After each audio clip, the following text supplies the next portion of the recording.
m'appelle Caroline Depierre, j'ai 52 ans et je suis mère de 4 enfants. Après 13 années de galère et ne pouvant rien faire contre une justice qui semble n'être dirigée que par l'argent et les combines, j'ai décidé de faire ce film. Je le consacre tout d'abord à mes 4 enfants qui ont énormément souffert de cette situation, qui ont été pris en otage et qui n'ont jamais compris ce qui m'était arrivé et pourquoi ils ont dû en subir les conséquences. Ensuite, ma pensée se dirige vers toutes les personnes qui n'ont pas pu s'en sortir parce qu'elles étaient trop faibles, trop sensibles et que face à ce monde de brutes, il faut vraiment avoir beaucoup de chance pour y arriver. Tout d'abord, je vais vous raconter en essayant d'être le plus clair possible mon incroyable histoire.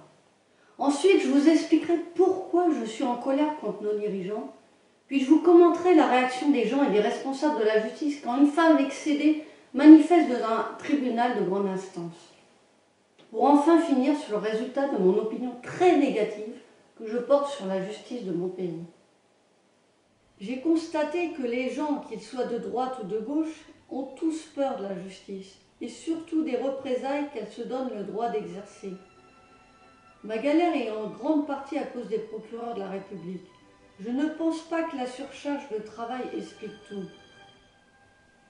Mon film est vraiment une grande colère contre la justice de mon pays et contre le manque de courage des Français qui disent tout le temps « ce n'est pas mieux ailleurs et si tu n'es pas content, tu n'as qu'à aller en Roumanie ». Ces gens-là ne veulent rien changer. La justice est à mon sens une machine à broyer les gens honnêtes et est servie par les politiques pour museler le peuple. Je pense que des personnes très bien travaillent en justice, mais devant un système bien huilé, elles ne peuvent rien faire.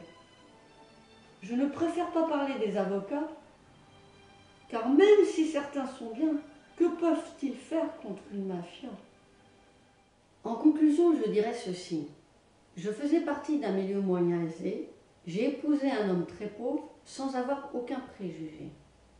Au final, les rôles se sont inversés, il est devenu richissime grâce à moi et surtout en trichant. J'ai tout perdu, ma santé, ma confiance en la France et en notre justice. Si vous allez en justice, ne réfléchissez pas et n'essayez surtout pas de comprendre. Ce film, je l'ai fait pour dire à mes 4 enfants, je souhaite vous voir plus tard honnête et droit et respectueux envers les femmes et les personnes vulnérables. À tous les jeunes de France, je dirais c'est beaucoup plus gratifiant d'être honnête et droit, car être honnête et droit est une richesse qui ne s'achète pas. Monsieur le Président de la République, Monsieur François Hollande, en Haute-Savoie et en Savoie, la justice n'est pas toujours appliquée et des gens souffrent.